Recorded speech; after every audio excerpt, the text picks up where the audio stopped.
নির্দোষ প্রমাণ করতে পেরেছে কিনা একেবারে এক্সক্লুসিভ বলা খুব কঠিন। তবে আমি মনে করি আমার যে সাক্ষ্য প্রমাণ যুক্তিতে যে পর্যন্ত যা এসছে তাতে আমি মনে করি যে আমি প্রমাণ করতে সক্ষম হয়েছি যে আমার এই আসামিরা খালাস পাবে। কেন? কোন পার্সপেক্টিভে আপনার মনে হচ্ছে যে আপনি ওদের ডিসক্রেডিট করতে পারছেন?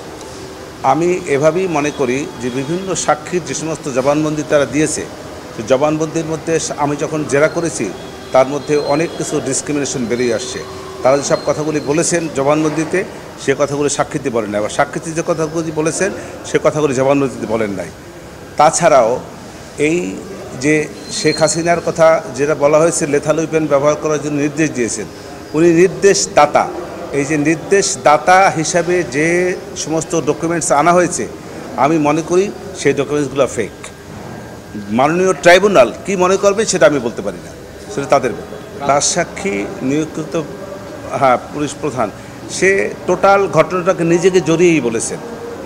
শেখ হাসিনা সহ উনি যে ঘটনাটা বর্ণনা করেছেন শেখ হাসিনার নামটা উল্লেখ না করলেও সেই ঘটনায় সমস্ত কিছুতে যে ওনার নির্দেশ আছে এই মর্মে উনি বলেছেন।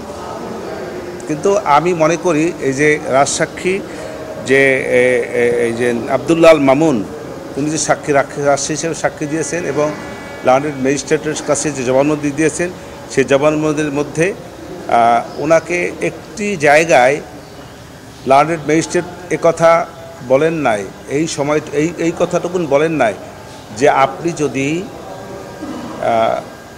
স্বীকারোক্তিমূলক জবানবন্দি দেন তাহলে আপনার এই মামলায় ফাঁসি হইতে পারে, মৃত্যু কারাদণ্ড হইতে পারে অথবা অন্য কোনো প্রকার সাজা হইতে পারে।